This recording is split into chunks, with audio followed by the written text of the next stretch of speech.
So, Vanessa Hudgens, the multitasking actress. And multitasking actresses like me. I watched every movie and TV show she was in, and I thought it'd be fun to go through it together. So, how this will work is I'm going to talk about the part Vanessa was in, so I will not be breaking down the whole movie unless she obviously was in the whole movie, and if the information in the movie is relevant to her character. But if you want me to break down any of the things I talk about in full, leave it in the comments and maybe I'll do that. And also we're just gonna go in chronological order according to her IMDb page, so if it's not there, then I'm sorry. Also, there were a few things that I could not find, and so yeah, they won't be in this video. And I am not going to talk about things like Rent or Grease or her commercials or her reality TV, like herself, like playing herself appearances. So let's get started with, in 2002, her first role is in a TV show called Still Standing. I never watched the show, but Vanessa plays a character named Tiffany in season 1, episode 4, Still Rocking. It's your typical sitcom. Vanessa's only in 2 scenes with no lines. She's going to a Blink-182 concert with the main girl of the show, I guess, and she's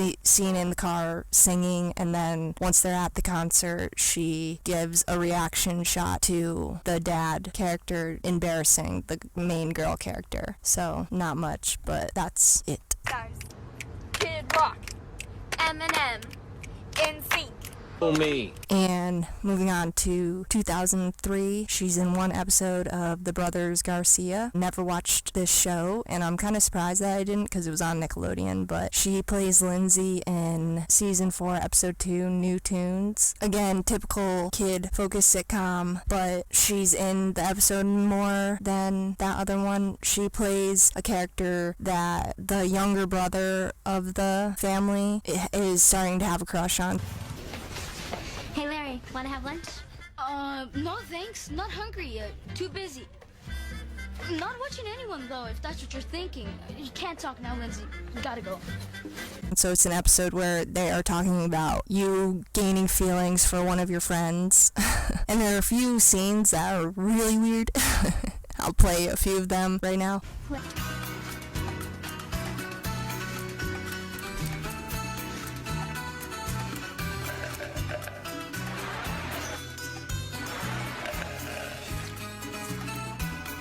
Hey, baby girl. But then she never comes back in the show, so this is the only episode she's in. Everything's back to normal. Except I'm still way nervous. Are you? Yeah. Cool.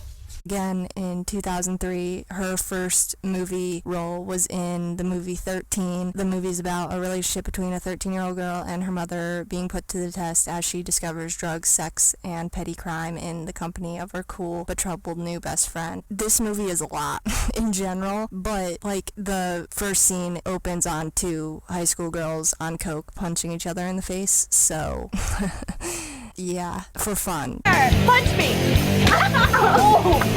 But Vanessa Hudgens is only in the movie for like 5 minutes, and she plays a character named Noel, who is the good girl best friend of the main girl at the start of the movie, and then slowly gets shunned out because now the main girl is a grown girl and is embarrassed to hang out with her old friends. Her little friend is coming over. What? Oh, shit. So, yeah, she's not in it much and doesn't have that many lines. But I would recommend this movie to maybe a mom to watch with their 15 to 12-year-old, but I'm still on the fence with whether I liked it or not. I mean, I know I'm not the target audience, but, you know, I could still judge a movie.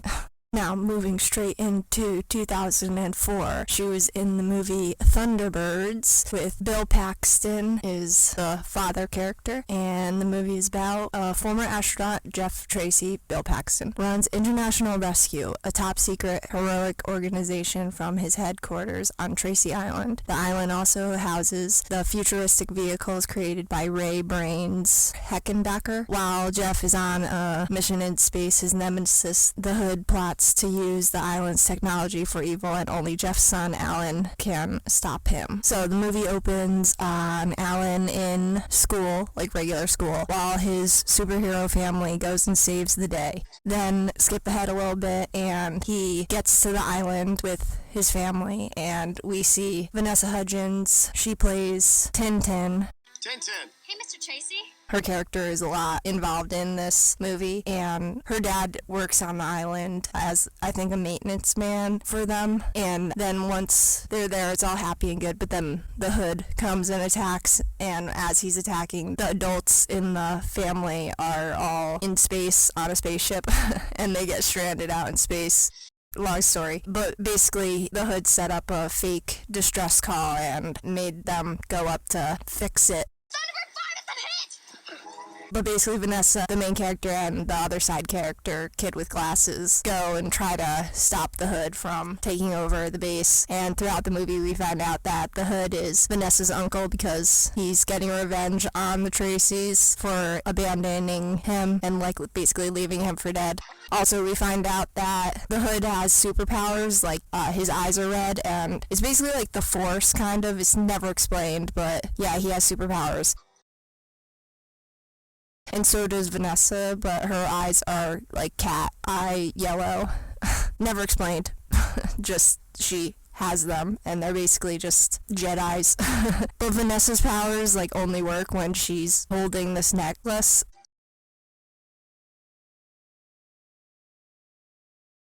But then they end up saving the day, and everything's great, of course. Oh, and of course, throughout the movie, her and the main character are lovey-dovey. They like each other, but are in that age of, like, cooties, and it was gross to like a boy or a girl or whatever.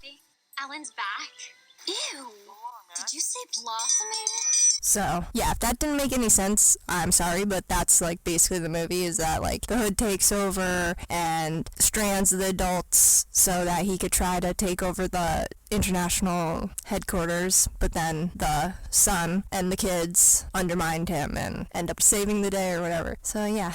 Alright, moving straight on to 2005 to another TV show called The Quintuplets. She appears in episode 22 of season 1 called Coconut Kapow. She plays Cameron. She's only in 1 minute of the episode at the beginning as one of the many girls the son is interested in. Thanks for coming over to help me with my Spanish. No problem.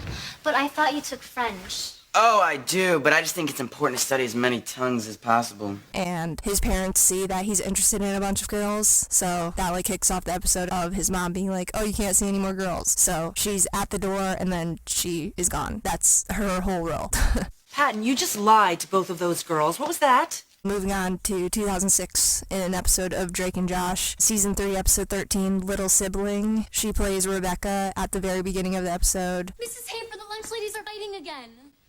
What is it about Sloppy Joe Day that makes those women so violent? Again, like the last one, she's barely in the episode. She just comes into the classroom yelling that lunch ladies are fighting, so Drake can just sneak in so he's not late to class.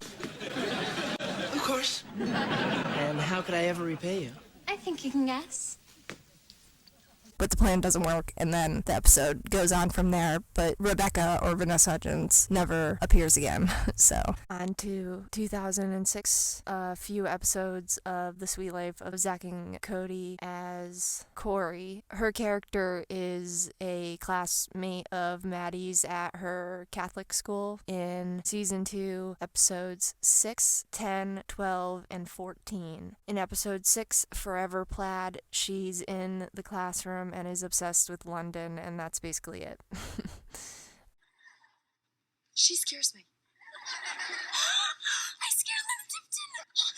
Look, it's Lemon Tipton! And later in the episode, when Maddie and London sneak in pretending to be nuns, they are singing and she's jumping, dancing to their song. So, yeah. I love this one! It's gibberish! Wait, I thought it was Finnish. And then in episode 10, Not So Sweet 16, she goes to London's party instead of Maddie's. You know, I'd do anything for you, London. And later in the episode, she ends up showing up at Maddie's party with everybody else. And in episode 12, Neither Borrower Nor Speller B, she's painting apartments with Maddie in London. You do everything the best, London. And just is in the background, doesn't really do much. It's kind of the whole thing with all these episodes. She doesn't do that much. She's kind of just there. And episode 14, Kept Man, she is doing a baby assignment for school. Now, each of you will be paired with a partner. Oh, can I have London? Oh, no. London, I named my son after you. Oh yeah, and then also in 2006, how could I forget, she was in High School Musical, which changed the Disney Channel original movie forever. I'm not gonna go that into High School Musical because we all should know that.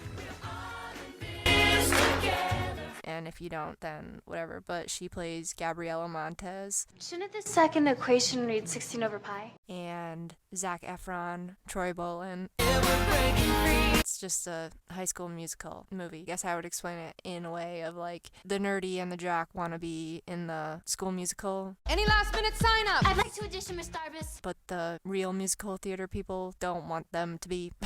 Is this some kind of joke? Well, basically everybody else doesn't want them to be as well, even their own friends, so. Our team is coming apart because of your singing thing. Until they sing the song in the lunchroom. And then in 2007, High School Musical 2, which is basically High School Musical 1, but the summer camp version. Summer. Except it's not a summer camp because they're working.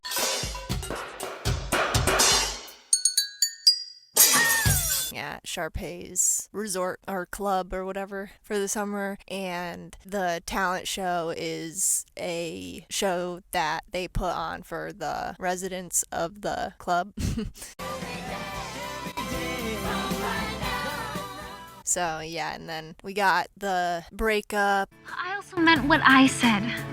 That I want to remember this summer. But not like this, Troy. Sharpay trying to sabotage everything and undoing everything from the last movie's ending for Sharpay's character, but yeah, so. And in 2008, High School Musical 3, which was the last movie, and it was the only theatrical release. So I guess once they hand us that diploma, we're actually done here. What makes you think we're getting diplomas? It's not the best one. I feel like they tried to jam way too much into it. Like, the two other stories were, like, simple, and I could explain them easy, but this one, not really as easy to explain. Except for Gabriella's character stays consistent throughout, where it's like she's there and then she runs away and then she's not there for half the movie. I'm a lot better at saying goodbye Than you. Why are you saying goodbye? And moving straight into 2009, the movie Band Slam. A new kid in town, Will, assembles a rock band. Together they achieve their dreams and compete against the best in the biggest event of the year, Battle of the Bands. Phoebe from Friends, Lisa Kudrow, is in this movie. So is Allie from Allie and AJ. So I have a lot of notes for this movie, but just to keep it simple, Vanessa Hudgens plays Sam, spelled S-A-5-M, but the 5 is silent. The 5 is silent. Oh, wait. Don't tell me you're the world famous Sam the 5 is silent. For that alone, you are my hero. We first see her drinking a Coke with a Twizzler straw. She's basically Will's love interest in the movie. They're in the same grade and have classes together. So, what's up with you and Sam? You like her. She's my friend. No, you like her. But Allie's character is a senior and in a band, and her and Will become friends, and he is obsessed with music. Like, the whole movie, he's narrating it, but in letters to David Bowie. Dear David Bowie. So she reaches out to him to help her make her band better, to beat the rival band who happens to be her ex-boyfriend's band. And there's like an implied love triangle between them. Like, Vanessa gets jealous of Allie and Will's friendship, but they are really just friends, Allie and Will. They don't push any angle. They are really just friends. Get off his bed. Wait, you don't think... Ew. So then, throughout the movie, Will puts Vanessa on the back burner while he's spending time getting the band ready for Battle of the Bands, so that's like the conflict in the movie, until a school project. Tell us who you are. Where this happens. The real Will Burton can't be captured. Instead, you need this. Will is a reflective surface. He mirrors back at you whatever you want to see. So she's still holding that grudge from when he stood her up at the movie theater. But then when he presents, this happens.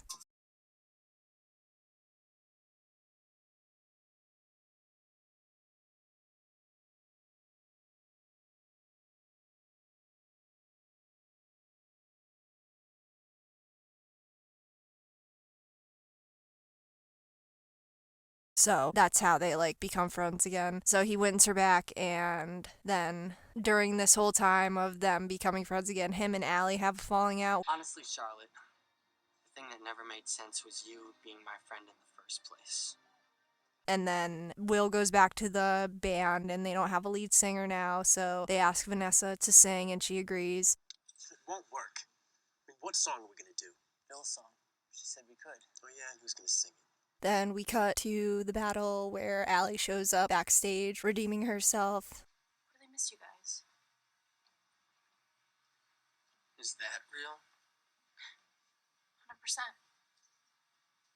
The only thing that matters is seeing you guys kick some serious butt tonight. And telling Vanessa to sing the song. And you're singing Phil's song. Then the ex-boyfriend band plays, playing the song they were supposed to play, of course, but Allie had no idea. I had no idea, Karen. You've got to believe me. So they scramble and make up another performance on the fly. Song? I don't know anything else. Yes, you do. And it's famous and only has 4 chords. And they perform. The audience loving it, of course, but dun dun dun, both bands lose. But of course, someone in the audience was recording and their performance gets uploaded. They explode with comments galore, and eventually, David Bowie himself reaches out to Will to sign the band. Dear Will Burton, are you signed to anyone? Maybe we can sit down and have a chat. All the best. David Bowie. Coming full circle from the beginning with him writing letters to David Bowie. And we end with graduation and a happily ever after with Will and Vanessa together and the band a big happy family. So yeah, that's basically her whole role, where she's the love interest who gets jealous, and then he ends up winning her back, and she helps them in the battle of the bands. So yeah. And would I recommend Band Slam? Yeah, I would recommend it, especially if you like music movies, because there's a few points in the movie where they break and sing songs and stuff, which I always enjoy that. So yeah. Then we skip over 2010 and go right into 2011 with the movie Beastly. And I watched this movie a few years ago and I didn't hate it, but I didn't feel like rewatching it for this video because I had to watch a bunch of things. But basically it's just a Beauty and the Beast remake. Books are important to you. They're important to everyone, except you, clearly.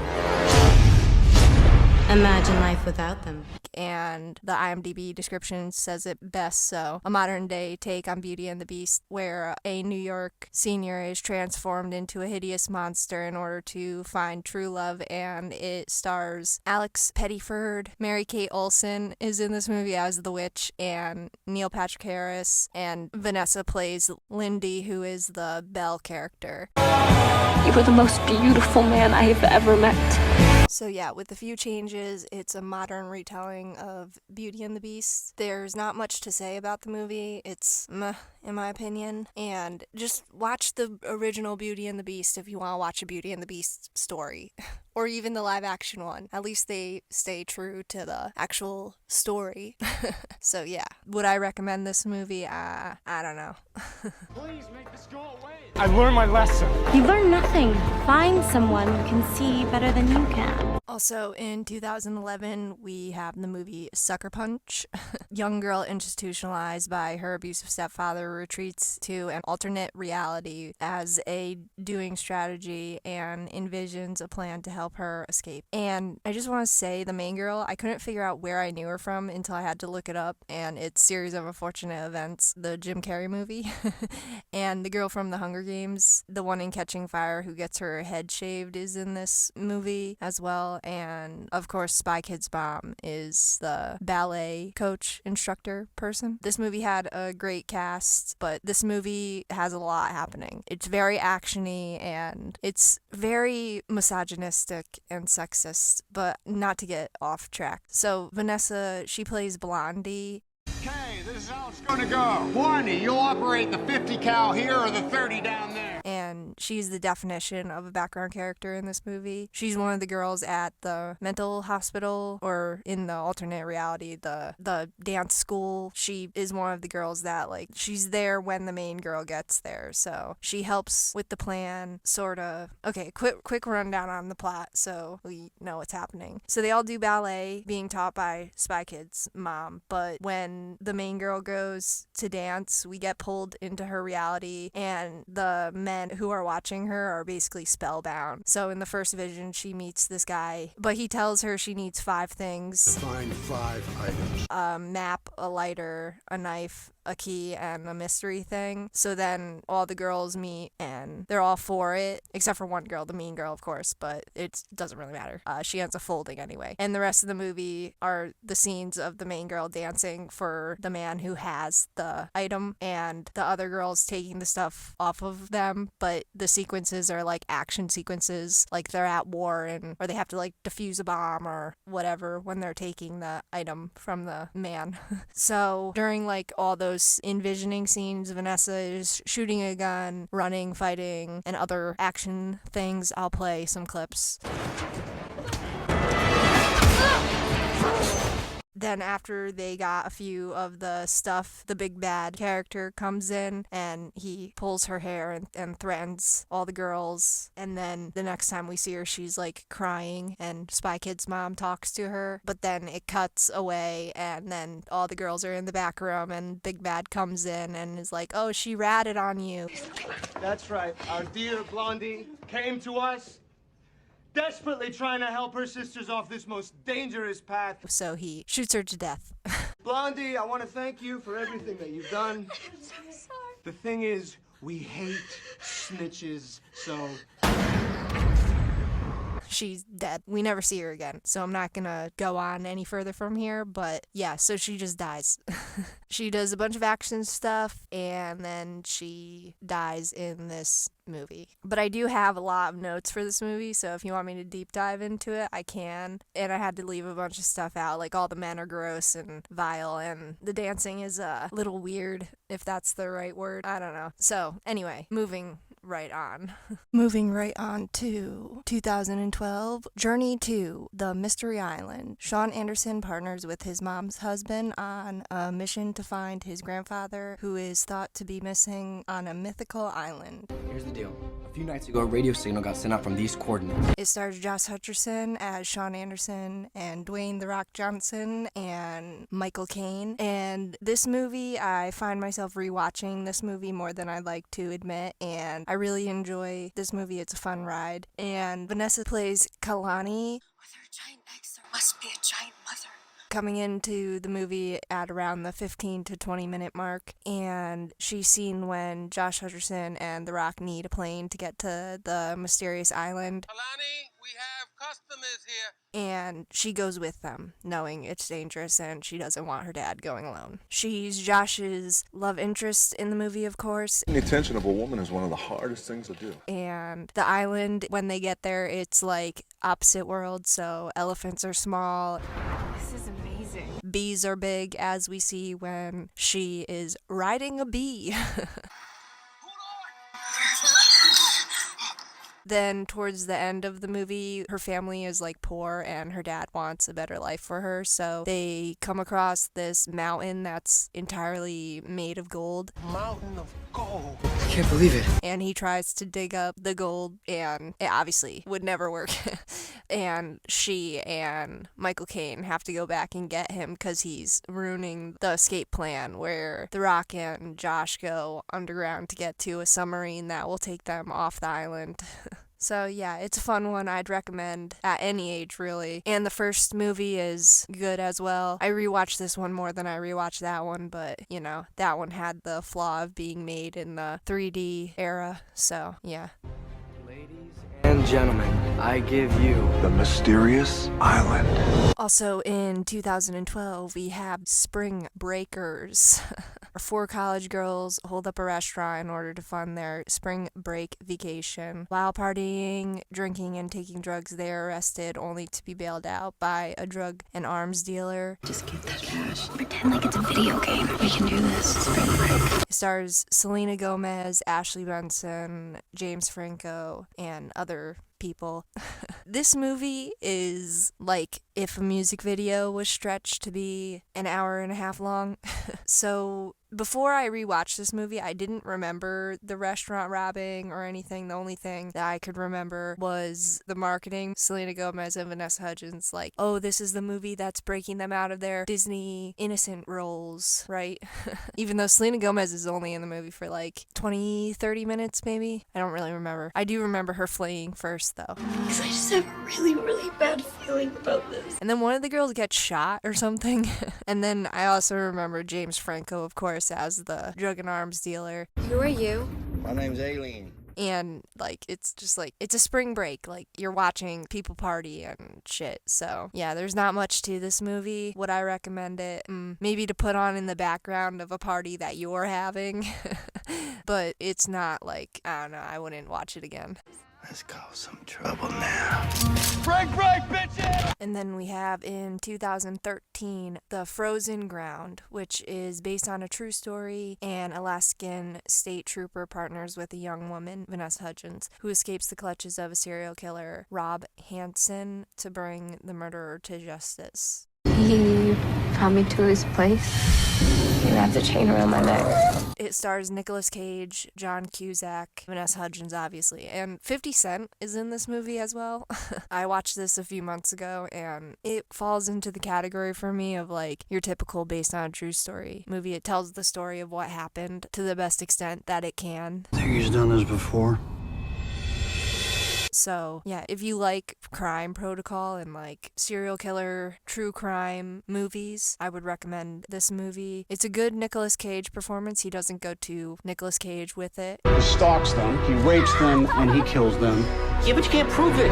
And Vanessa Hudgens does a very good job as well, I think. I've never seen anyone's eyes go black like that before. That's when I knew it wouldn't do me no good to beg. Like maybe it was halfway decent. I just had to not be so scared. Take any chance I could get. So, yeah, it's crime, catch the bad guy movie. There's really not much to say about it, except for that it's based on a true story of the serial killer. So, if you're interested in the story, I recommend watching the movie and then looking up the serial killer if you're really, really interested. 8 girls in the last 2 years. There's not one lead except Cindy Paulson. The only way I'm gonna stop this is with you. And also in 2013, we have Machete Kills, and this movie is crazy. It's about the government recruits Machete to battle his way through Mexico in order to take down an arms dealer who looks to launch a weapon into space. Machete, go kick some ass. With a huge recognizable cast, so I'm not going to list everyone, but obviously Danny Trejo is in this movie, and Michelle Rodriguez, Sofia Vergara, Lady Gaga, and many, many, many, many more. It's full of cameos, and Vanessa Hudgens plays a working girl. Working girl. Goes by the name of Cereza. Who the big bad guy is in love with, but the big bad guy has split personality. He's lost his mind. There are 2 sides to him now. Yeah, not the best portrayal of split personality, but, you know, it's your Jekyll and Hyde, one's evil and one's nice, split personality type thing. But anyway, Machete finds her, and she's in love with the big bad guy's good side, and he's in love with her too. I'll skin you alive for laying your hands on me. I'm his Cereza. But as they're going to the guy's house, his personality switches, and he tells his guards just to kill her, and then she gets shot and pushed out of a plane. Also has a message for you, Machete. And that's the end of her character. So yeah, I'm not gonna go through the rest of the movie, but it's insane. I did watch it all, and it's crazy. And Sofia Vergara's character is Vanessa's character's mom, so there's that as well. And Charlie Sheen is president. So take with that what you will. Damn, you're good. And also in 2013, we have the movie Gimme Shelter. It's a Netflix movie, and it's also based on a true story, which she, thrives in based on true story movies. Her acting has been really good in the ones that I've seen. Where was God when I was suffering all these years? A pregnant teenager flees her abusive mother in search of her father, only to be rejected by her stepmother and forced to survive on the streets until a compassionate stranger offers a hopeful narrative. 20 years ago, I opened my home as a shelter. It stars a few people, Rosario Dawson and Brendan Fraser and other people, and this movie is heavy, and I don't really know how to talk about it because based on true story movies are touchy in a way of yeah, this is true events, and they kind of feel like they're necessary, but they can be exploitative, and I didn't really research this movie at all, but if anyone who this story was based on doesn't feel good about the movie, then yeah, but it's basically what the summary says, where she flees, and then we watch her struggle, and then struggle some more, and then be on the street, and then struggle, and then towards the end, it's happy ending. So she found people that she likes, but she still has to deal with the trauma that she endured. So yeah, I'd recommend it if you like those kind of movies, but it's very heavy. So and it might make you cry. So just be prepared for that. Don't say I didn't warn you. It's crazy how you can go and live with strangers and feel like your family.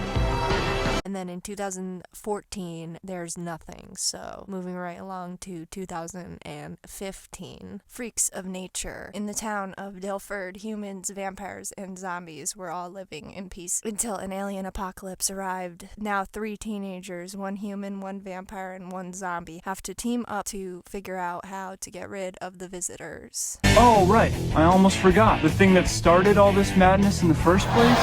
Shit.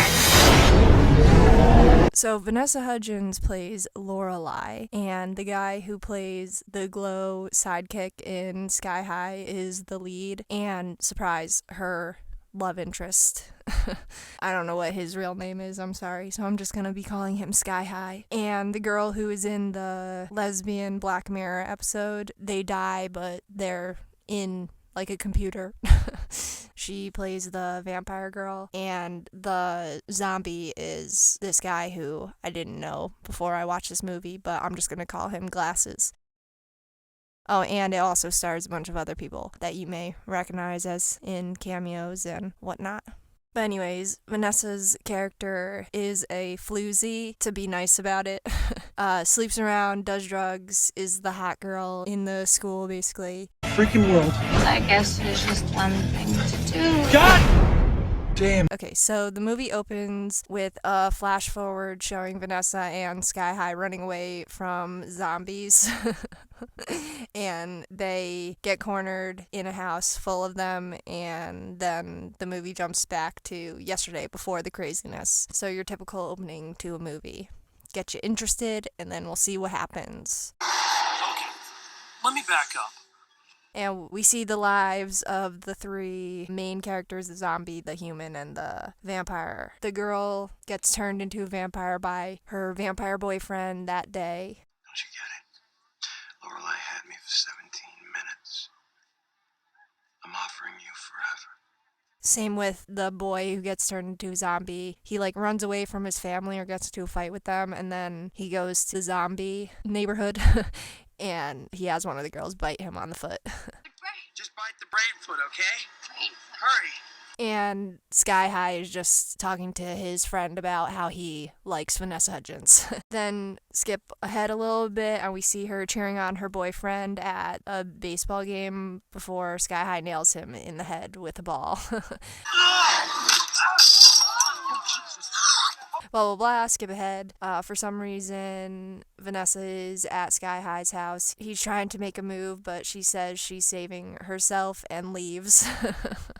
Then the spaceship finally comes, and the town has many meetings, human, vampire, and zombies, and they all turn against each other. During the humans meeting, Vanessa leaves to go smoke in Sky High's car. He finds her as everything is going crazy, with everyone attacking everyone.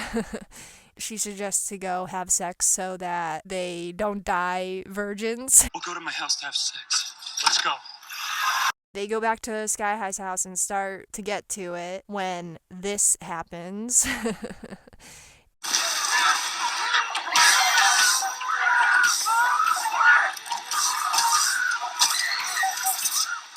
And we're back to the beginning, except this time we see Black Mirror Girl watching them with her own vendetta against Vanessa because Vanessa slept with her boyfriend, the vampire guy, who ends up blowing her off anyway, so she's mad, so she wants to go kill Vanessa. Black Mirror follows them into the house and fighting and more fighting until Black Mirror bites Vanessa in the neck on the stairs.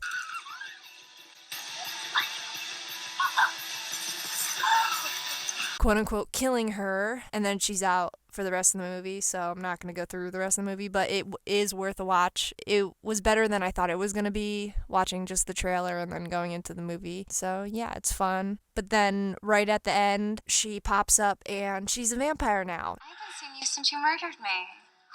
Yeah. So she didn't die, but she's just not in the rest of the movie until the end reveal of her being a vampire now and didn't die. So yeah, it was interesting, fun, can't complain about it. Come with me if you want to live. The zombies are eating! Why won't I pass out? And then in 2016, nothing again. So moving straight into 2017, the TV show Powerless, which I never even heard of the show before. It's DC comic production. The TV series follows the staff of an insurance company specializing in products to protect defenseless bystanders from the collateral damage of superheroes and supervillains. I believe I'm working for Bruce Wayne. Bruce Wayne's cousin. Which the idea of the show, I really, really like the idea of the show. It's very good. It only has one season with 12 episodes, 21 minute long. It's like a sitcom kind of. Is made of kryptonite. And how does it work when the people inside need help from Superman?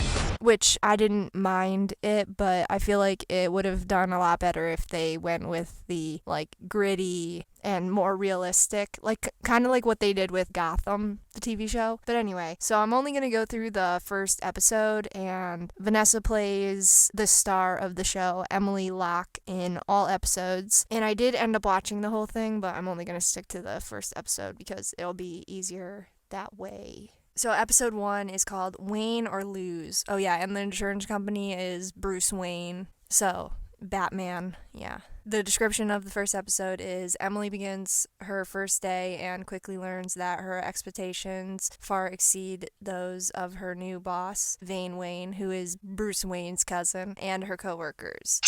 It's called the Wear Bag. It protects against collateral damage from superhero battles. So basically we got Vanessa as the new happy-go-lucky boss of the insurance company staff, and she's trying to get her employees to like her. So she's a happy-go-getter and a little too pushy for friendship, so you can just imagine how the others react to her. Follow-up to last year's Joker Venom antidote is the exact same thing in a slightly darker purple. It's not slightly darker. Okay, one's amethyst and one's sangria.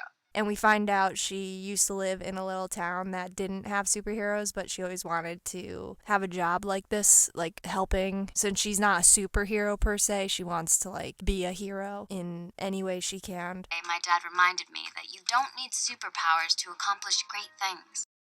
So what's a better place than getting a job where they make products for the general public that will help them with the aftermath of superhero fights? So in this episode, we see the typical first day workplace drama. The characters are your typical characters in a sitcom, basically. So in this episode, they're told they're being shut down. One of the days of a man in a bandit mask stealing a ruby from a museum.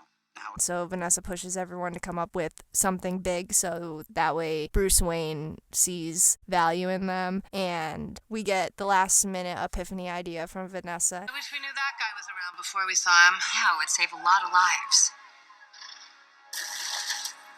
Oh my god. Maybe there's a way.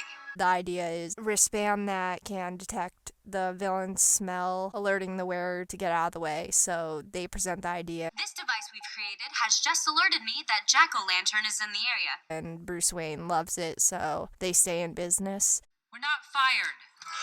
Wayne Security is staying open. Bruce loved the Jack alert. And throughout the episode, we see like some lower level heroes. Like in this first scene, we got Silver Fox or whatever the name is saving Vanessa on the train. Oh my god! You're Crimson Fox! And then the end of the episode, there's this nod to Batman, which kind of made me roll my eyes. Batman used a new device that tracked him by his smell. But, you know, you have those with this type of show to connect a universe. But I can see why it didn't get a season 2, but it would have been cool if it did. I liked the show, watching it I watched it all the way through, kept my attention. So if you like DC, definitely give it a watch. So yeah. You seriously can't tell the difference between a bird and a plane? Moving straight to 2018 with the movie Dog Days, a group of interconnected people in LA are brought together by their loving canine counterparts. So it's basically like Love Actually, except for dogs. You keep my dog alive until I get back from the hospital. My building has a strict no dog policy, so I'll get evicted. It stars Nina Dobrev, and it has a bunch of other people in it. I'm not going to name everyone because we'd be here all day. So, you know, it's like a compilation movie kind of where we see different people's stories playing out at the same time. And each character like comes in contact with other characters for one reason or another. Dogs open their hearts to us, to love and to be loved. And I find that beautiful. But I'm going to focus on Vanessa's part. She plays Tara, who works at a coffee shop where we see John Bass playing Garrett. He's the guy from Miracle Workers and Baywatch. I'll have a small coffee. One small coffee. One small coffee! He has a crush on her, of course, but she likes this hot vet that works across the street from the coffee shop. He's just so hot, I don't understand. And then blah, blah, blah. She goes on break and finds a dog near the dumpster, so she brings it to the hot vet to have an excuse to talk to him. Hello? This is the perfect excuse to get some FaceTime with Hot Vet. And the dog needs a helmet, so cute dog partner throughout the movie. But Vanessa can't take the dog because she lives in an apartment, so the hot vet offers her to bring it to the dog adoption place where John Bass works. I'm Garrett from the coffee shop. Yeah, Garrett. So she goes there, sees him, he takes the dog in. She asks if she can volunteer. I was gonna ask, would it be possible to, volunteer? Yes. And it goes from there, blah, blah, blah, whatever. But then a few weeks later, we find out that the landlord of John Bass's, building, the building that the dog adoption place is in, is kicking him out. Our landlord just sold the building out from under us. So they decide to have a fundraiser. Okay, so then we'll just raise it. I mean, how about a fundraiser? So then they start planning it, and sometime later they're in the coffee shop when Hot Vet comes in and overhears and offers to be one of the sponsors. I'd love to help sponsor the event, is what I mean. I want in. While also asking Vanessa to go with him. She says yes. John Bass is uncomfortable, of course. So I'll pick you up Saturday at 6? I will see you then. Great. Looking forward to it. Oh yeah, and I forgot to mention this because it doesn't really matter to the rest of her story, but it made me laugh. So throughout the movie, Vanessa and one of the other people whose stories we're seeing, they live in the same apartment building, and he is dog sitting for his sister, but the building doesn't allow dogs, so he has to put the dog in his band's equipment case. And Vanessa's been watching him throughout the movie. There's been parts where the case moves and stuff, and she looks at it with weird look. So they get in the elevator together, and he's being weird, and the box starts to move, so she pepper sprays him. Someone in there! Let them out! Take it easy. I am warning you, let them Whatever out you right think now! is happening is not really happening. Oh my... I don't know why, but someone getting pepper sprayed just makes me laugh so much, especially when it's in a small space and the backlash of the person who's pepper spraying gets fucked up too. It just makes me laugh really hard. But anyway, that leads her to asking if his band would like to play at the fundraiser, and they do. You need a band? So, blah, blah. A little bit later, Hot Vet picks her up to go to the fundraiser, and she's not having it with him. He's like just not her type anymore. He's just a hot face, but then he's like annoying under the surface. Wow, that's really loud. Yeah, I like to hear it with my whole body. So then they get to the fundraiser and other things happen, and then it cuts back to Vanessa sitting under a tree by herself when John Bass walks up and tells her he adopted the helmet dog. I know how special she is, and I realized I didn't want to let her go. And then they kiss, and Hot Vet walks up, but he takes it well. You took that well. And that's basically the movie. Where Vanessa ends up with John Bass, and they start a dog adoption place at one of the other people's houses that we've seen throughout the story. It's probably the funniest movie I watched for this. So yeah, would I recommend it? If you like romance movies like this, yes. But if you don't, you won't like it at all. Every spot you've sniffed on this walk is the same. Just pee anywhere! Also in 2018, we got her first Netflix original movie, The Princess Switch. It's a Christmas movie. I'm sure you heard of it. There's a million videos on YouTube about it. Competing in a Christmas baking competition in Belgravia, a Chicago baker bumps into the princess who looks just like her. They switch lives for 2 days, and that's the movie. It surrounds Christmas for whatever reason. I don't think it really needed to, but Netflix with their Christmas movies. I become you, and you become me. Get out. Vanessa plays Stacy and Princess Margaret. Okay, so since she's the star and everything, and in every scene, so a basic overview of the movie is it opens on Stacy, a baker, and her boss best friend, and he surprises her that she won an invitation to this contest. The royal family of Belgravia invites you to compete in our Christmas baking competition. So they go, and the princess is in the same place, so that's where they see each other for the first time. And the scene where they see each other is interesting. Nice to meet you. Oh. And as for the reasoning of like Stacy's character not ever seeing the princess before, like her not liking pictures taken, yeah, it's not believable, but you know, it's a movie, so whatever. And the double work in this movie isn't the best, but you know, hard to get that right sometimes. And then they switch places because the queen wants to know what it's like to be a normal person on the outside, and Stacy is just like, okay, whatever. I'm supposed to marry Prince Edward on New Year's Day, but I hate being in the spotlight. I want to get to know what it's like to be a normal girl. Then the craziness ensues with Stacy falling in love with the prince and Margaret falling in love with Stacy's best friend. Everything okay? Yep. I'm great. And I guess it takes place during Christmas for this one scene where Stacy and the prince stop under the mistletoe. So, yeah, funny. Haha, whatever. You and your ladyship seem to have stopped under the mistletoe. Then they switch back, and it's a happy resolution of them being found out, and then it's all good because the prince loves Stacy and the boss best friend loves Margaret. I know this is a little confusing, but Lady Margaret's trying to say that she's in love with you. Doesn't that kind of piss you off? Not at all, actually, because I'm in love with her. So yeah, that's about it. And would I recommend this movie? I don't think so. It wasn't very memorable to me, as you can tell by the way I summarized it. So yeah. I don't know if I can keep this up. Everything okay? Yep. Also in 2018, a big year for Vanessa, The Second Act. It's about a big box store worker reinventing her life and her life story to show Madison Avenue what street smarts can do. It stars Jennifer Lopez, Leah Remini, and others, so I'm not surprised that it was one of the better produced / acting wise one that I watched. And it has a really good soundtrack as well. The soundtrack to this movie was probably the best soundtrack of the movies that I watched. So Vanessa plays Zoe, the vice president and the adopted daughter of the CEO of this makeup company that Jennifer Lopez is interviewing for. It's a lady call for you.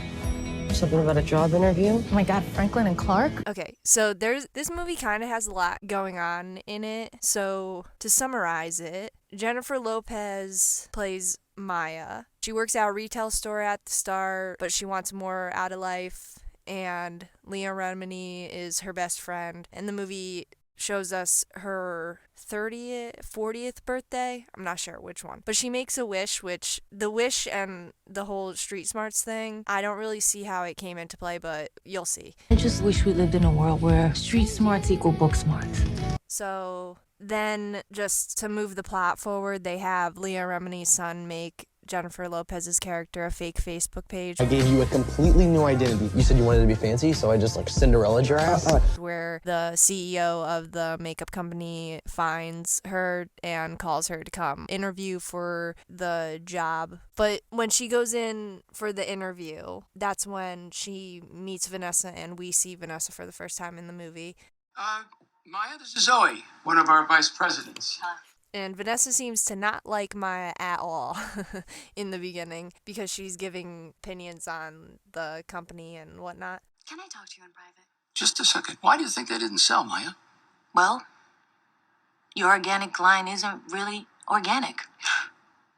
Are you kidding me? So, blah, blah, blah. Their conversation leads to her being hired and Vanessa and her having a contest for who can cut costs, like make the most organic product at the least amount of money. And Maya and Hildy can cook up something new. All green. Within our profit margins. Oh, Christ. So you have Vanessa and the hotshot crew of the company making the product they think that they're going to end up selling. And then you got Jennifer Lopez and these misfits of the company trying to make the more organic product. And then the movie follows like that storyline until, and I'm skipping a lot here, but until the big reveal of Jennifer Lopez had given up a daughter. And guess what? It came with this. It says, wherever you go, I will always love you. Vanessa Hudgens is that daughter. And the father or the CEO of the company set up the meeting because he recognized her from the picture. So it was all a scheme for him to get them to meet. Leading right into both teams presenting their product, which the secret ingredient for Jennifer Lopez's thing was tangerine. Tangerine? No one has done it. Our data shows a 37% increase in sales on any cream with a featured citrus component. And for them to make a 3-in-1 product. All-in-one ginkgo cream. And this actually made me laugh. I'm just going to play the scene when they go outside to present the project with their wow factor.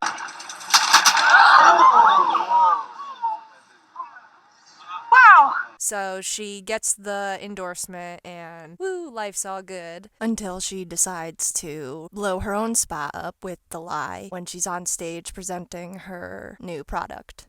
The truth is a lie. For the past 7 years, I've been an assistant manager at the local value shop in Ozone Park. I invented my resume. What? Which leads to Vanessa walking out, and the next day she is outside Jen's apartment and she starts questioning her. Stuff about the adoption agency. I'm telling you not to look for me. Was that a lie too? No, of course not. Well, how can I trust anything you say? Until she ultimately decides on walking away because she can't trust her and going to art school in Paris. And as Vanessa's at art school, Jen opens her own, basically like a DoorDash business. We created a nationwide service where consumers could shop for groceries locally from home. So she's doing really good for herself. She's her own boss, whatever. And then cut to a little bit later and Vanessa and Jennifer Lopez make up. You think we could start over? I was thinking of going for a run. Do you want to come with me?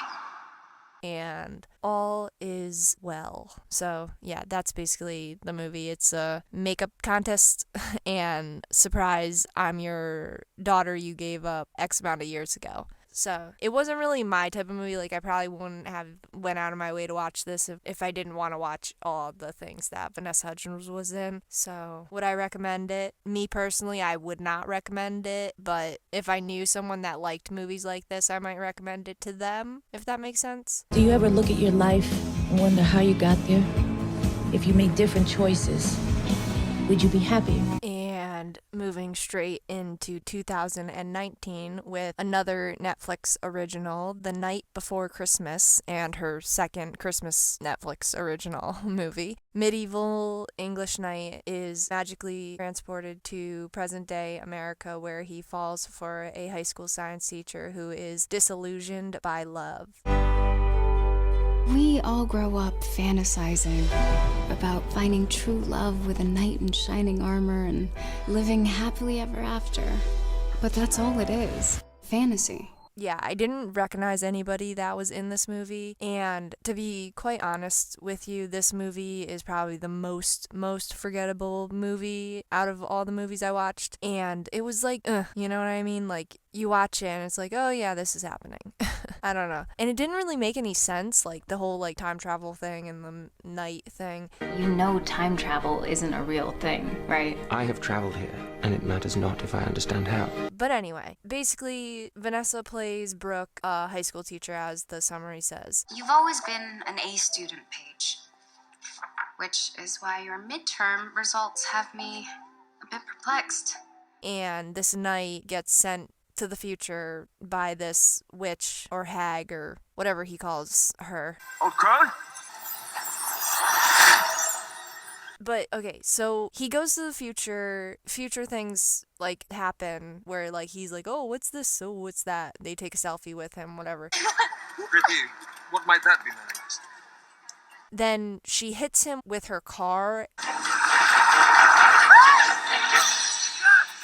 So she just thinks that he woke up and like he hit his head and now he thinks he's a knight. So she takes him in and whatnot. But why he's in the future doesn't make any sense. Like he doesn't know why. He doesn't even know why he's there. Like he doesn't know what his quest is. Like she didn't give him any instruction to do. He was just like, go, and then made him go. So have until midnight, the eve of Christmas, to fulfill your quest. I'm well aware, Old crone. What exactly is my quest? Open your eyes. You'll find it right in front of you. But anyway, so it's basically like, okay, she takes him home and she's like trying to get him to remember that he isn't a knight, but we know that he really is one. And then eventually it's just like, yeah, he's a knight. So she's like, okay, cool. And then that's it until they fall in love.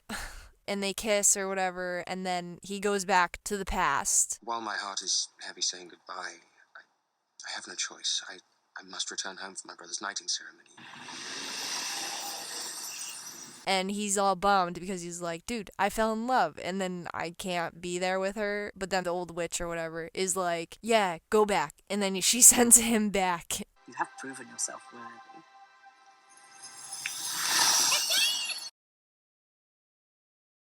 And then Vanessa's like, oh, you're back? Okay, cool. And then that's it. My heart is eternally and devotedly yours, if you'll have me. Nothing would make me happier.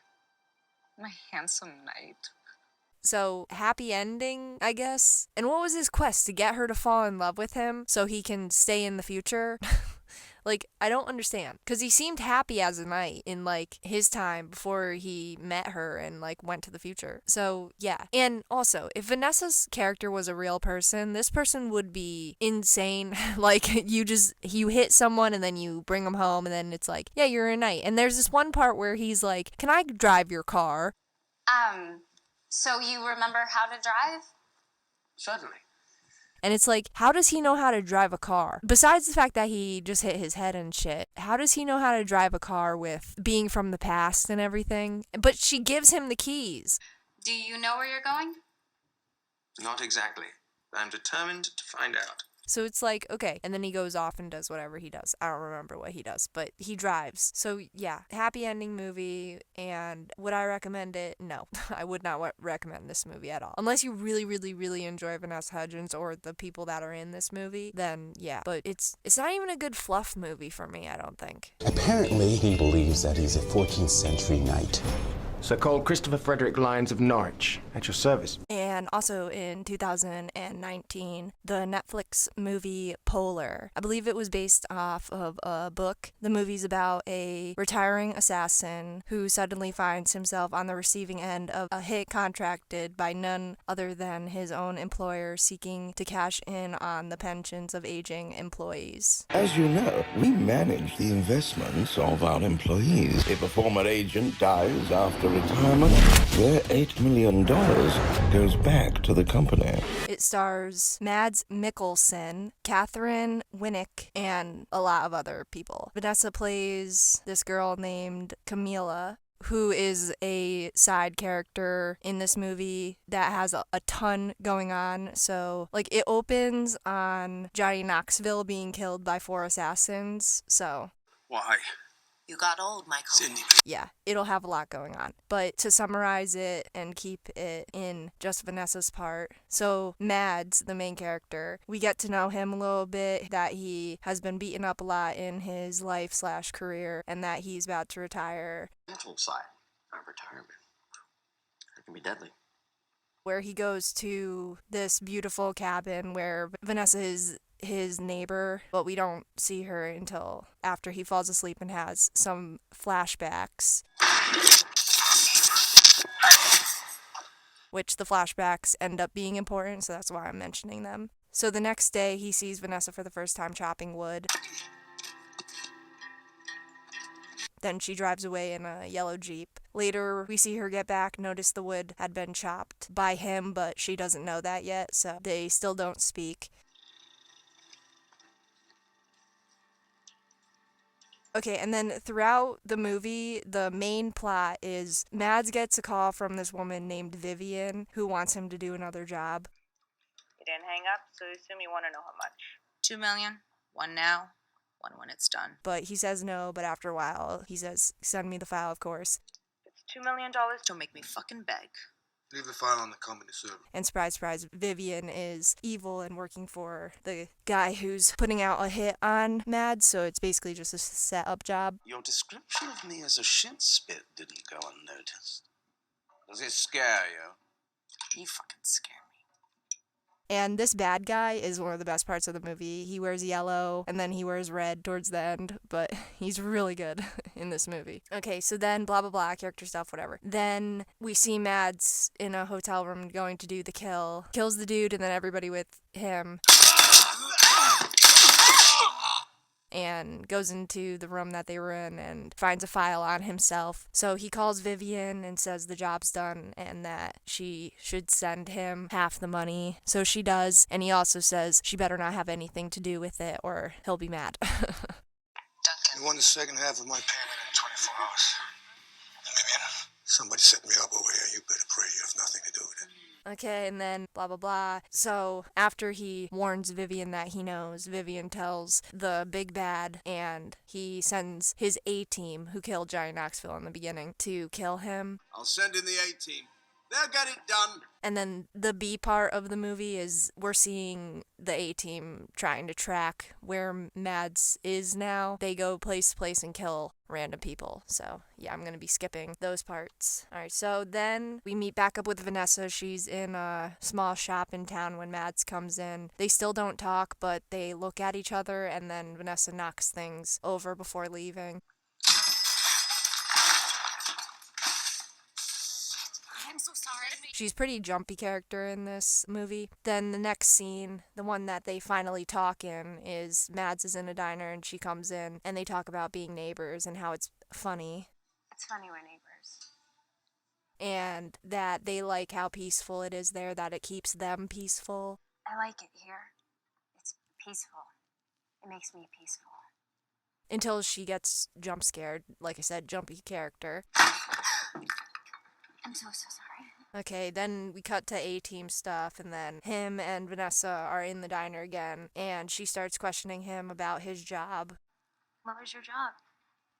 Which basically just leads her into asking him to come teach a class for the kids on, like, just to talk to them about the world and stuff. You should give a class at school. Here in town. About what? Tell the kids about the world.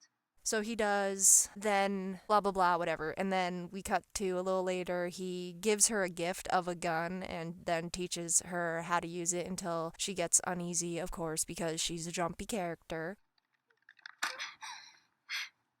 Which leads her into telling him about a very personal story that happened to her. I'll just roll some of the clips. I was Santa's helper at the library. This one day it was just me and him there. He was more drunk than usual. He just came up to me, hit me so hard I landed on the floor. But basically why she's jumpy with guns is because she thinks that if she had one, she'd go and track the dude down and kill him. I would have a gun in my hand. Sit down, I would say. And then I would tell him what he did to me. Tell him how that day never left my thoughts. It would all go away. Okay, so then the A-Team storyline, they finally are able to catch up with where Mads is, and he runs into one of the women broken down. One thing leads to another, they get back to his place, they have sex, of course, blah, blah, blah, blah. Then shots get fired, but he is smarter than them.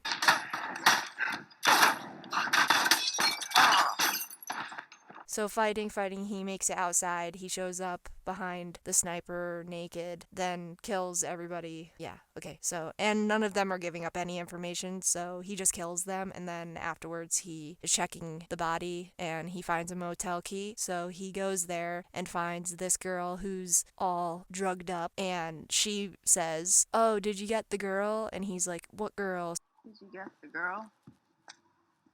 What girl? So he goes back to Vanessa's and she's not there, and her house is all turned upside down. Okay, so then he's set on like the scavenger hunt of like trying to figure out where she is, which basically leads him to this retired assassin that he knows, tells him that they're probably keeping her at the mansion. You know where they would keep the girl? Your guess is as good as mine, but she's probably in the mansion. But before he can get up, he was drugged. And the assassin calls Vivian and tells her that he's got him. It's done.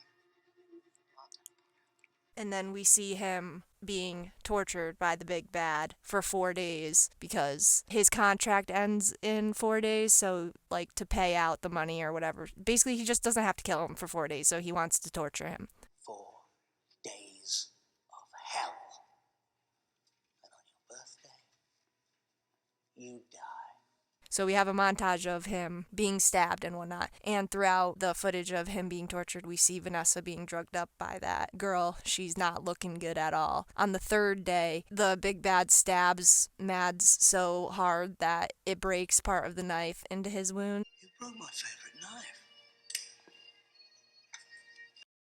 So he uses that to escape the handcuffs. So he kills everybody, puts up a big fight.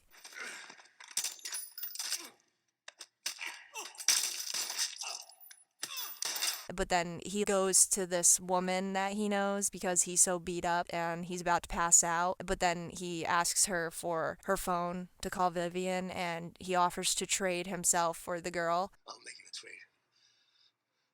Me for the girl. And then he hangs up and he rests for like a day or whatever, however long it is. Then when he wakes up, the girl gives him a bunch of guns and stuff. Okay, here we go. You'll need all of it. But then he heads to this warehouse, calling Vivian on the way, talking to her, whatever, letting her trace him to this warehouse. So the big bad sends all his bodyguards and Vivian to the warehouse where he offers one last time to make the trade, but she doesn't do it. So he uses these these hand gun things to kill everybody there. And the big bad is watching on a camera and he's like, "Oh no, oh shit, whatever." So then, whatever, Mads leaves, goes to the big bad's mansion, and there's only like 6 guards there who run away as soon as Mads gets there, running past him and out the house. And the big bad's like, "I'll take him." So I'll just show you what happens. It's a little goofy, but it made me laugh a little bit. So yeah, then he goes, finds Vanessa all drugged up, takes her back to her house, detoxes her. Then one day he comes into the house and sees a bunch of news articles. And okay, so remember the flashbacks he was having? It's about him killing this family in a car. Well, lone survivor was Vanessa. He'd been giving her money throughout her life, so she tracked the money to him, and she wants to like get revenge. Here, I'll just play a few clips about it. I didn't learn about it until I turned 21. Someone paid for my school. Someone was asking for salvation. You paid all this money and you didn't even know what I looked like? Who I was? I didn't want to disturb you, interfere with your life. Well, but you have interfered. I don't want to see you anymore. I want you to go away. So, which ends up leading her to pulling the trigger. The scene cuts, but then it cuts back showing us that she didn't kill him, and she's asking him about, like, who hired him to kill her father and if they could find who it is. And he says, yeah, maybe we can try to do it. And then they go outside and stare off into the distance as the movie ends. So yeah, it was a really good movie, I think, in my opinion. It was very good. I would rewatch it. It's actually one of the ones on this list that I would actually go out of my way to rewatch. So yeah, I would recommend it. But it's really like kind of gory and stuff, like the torture scenes and the killing scenes and stuff. And there is a dog death in the movie, and it's very sad. I skipped it in this review or whatever because Vanessa's not a part of that scene. But yeah, a dog dies. But if you could get past that, then yeah, give this movie a watch. It's very good. You tried to kill the Black Kaiser and kidnap his cute little neighbor. So moving on to 2020 with Bad Boys for Life, Miami detectives Mike and Marcus must face off against a mother and son pair of drug lords who wreak vengeful havoc on their city. Bad boys. One last time. One last time. It stars Will Smith, Martin Lawrence, a bunch of other people. This movie, Vanessa takes a back seat in the action, so I'm gonna be skipping a bunch of plot lines and stuff, so sorry if you were looking forward to that, but gotta speed it up a little bit. Vanessa plays Kelly, and she's got some funny lines here and there and badass moments, but she's one of the ammo people who help Will and Martin find the person who's out for revenge against them. So yeah. And ammo is like section of the police that is like forensics, and they're badasses. So the opening of this movie, Will gets shot and ends up in the hospital by the drug pair that is trying to get revenge on them. Then the movie cuts to 6 months later. Then when he goes back to the force, he asks his boss to be on the case, but he says no because he gave it to Ammo to solve, but to keep it with just Vanessa's thing. So they investigate whatever. She shoots guns here and there, helping them track down the bad guys and whatnot. She goes undercover at one point in a bar to get some information with everybody. Target confirmed. At the last standoff with them, Vanessa gets shot, but is still shooting as she's pulled across the floor. Then a helicopter crashes in, and the place sets on fire, and all crazy things. So Vanessa gets out, she survives this movie, and that's basically her part. She's just a part of the ammo crew. So yeah. Sorry if you didn't get much out of this, but her part really wasn't anything, and I don't really want to go deep dive into the movie. So yeah. You want your legacy to be muscle shirts and body counts?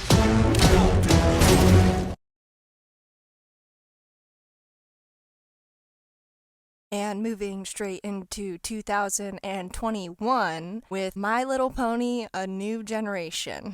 It's a Netflix movie. To be completely honest, I didn't watch this movie. I only watched the trailer, but the summary is, after the time of the main six, Sunny, a young Earth pony, and her new unicorn friend Izzy explore their world and strive to restore harmony to Equestria. So yeah, she voices Sunny Star Scout, and it's a My Little Pony movie.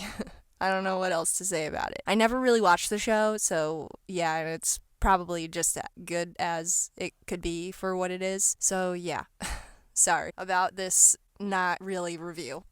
But in the trailer, the animation looks clean, the voices are good, the designs of the ponies and unicorns are nice. So yeah, I'm sure it's just great. Why can't we be friends anymore? Maybe one day we'll figure it out. And also in 2021, Tick, Tick, Boom, the Netflix movie. Probably heard of it. It's been talked about a lot. On the cusp of his 30th birthday, a promising young theater composer navigates love, friendship, and the pressures of life as an artist in New York. It's basically a biopic of Jonathan Larson, who wrote Rent, but this is the before Rent time. The flame gets closer and closer and closer until all at once everything explodes. And that's exactly what it is. Andrew Garfield stars as Jonathan. Do you know how many Jonathan Larsons there are? One. And a lot of other people, but honestly, I don't know that much about theater. I mean, I seen Rent, but I'm not really that into theater. And Vanessa plays Carissa, a very good friend of Jonathan's. Up for our band, and also for my very, very, very dear friends, Roger and Caressa on vocals. Okay, so this movie, she only has like 2 actual lines of dialogue. I'm turning 30 on Sunday, you know. Well, happy birthday. Thank you. 30's still young, you know. No one's here. It's not even 9. But she sings almost in every single song, so I'm not really gonna deep dive into the movie and the story. If you want to know the story, it's about his life, so just go watch the movie. But Vanessa is in his band that's performing as like he's narrating what's happening, and then we're like cutting back and forth between footage of him performing on stage and like him acting out in real life. Would have been more revealing. I have been rehearsing all day. I have been up since 4 this. The songs are really good, which is no surprise there. And Vanessa's singing, I feel, has gotten a lot stronger, which good on her for persisting in that. Can you settle down? Still not drown. So yeah, that's like basically it. She's just in the background most of the time. When they go to rehearse his play, she's there. She sings a solo song that switches back and forth between his girlfriend and her singing.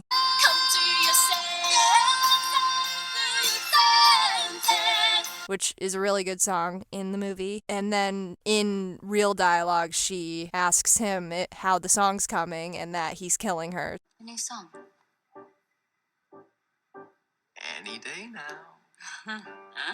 You're killing me, Larson. So, yeah, she doesn't really do much. Just singing in the background, dancing, and whatnot. Andrew Garfield's acting and singing was top notch.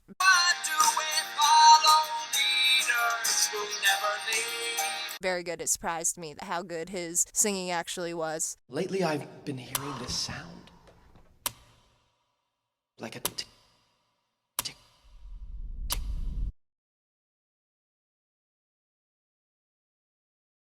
Okay, finally we are done with the last thing on her IMDb. In 2022, she is currently filming a voice for Army of the Dead, which I don't know when it's coming out. I don't know what it's about, but that's what's upcoming for her. Then I also just want to throw in here, there are a few things that I could not find to watch, or things I just skipped, which are in 2002, she was in an episode of Robbery Homicide Division. In 2005, the TV movie Kiki and Jamil. 2009, Robot Chicken episode. I don't like Robot Chicken, so I wasn't going to watch it, sorry.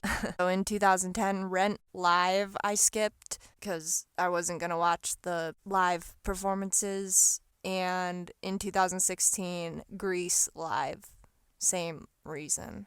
Then in 2021, this movie called Just Asking for It. I tried to find it. I couldn't find it anywhere. I have no idea about it. It's like there's a couple articles about it being like a film festival thing. I don't know. Maybe leave in the comments if you know this. So, yeah, that's about all the things that I could not find. And then does a bunch of commercials and her music videos and whatnot, but I'm not going to go into those. Unless you want a separate video on just those, it'll be shorter. But, if you want that, I could do that as well. So that has been Vanessa Hudgens' career from 2002 to 2021. And it was a lot.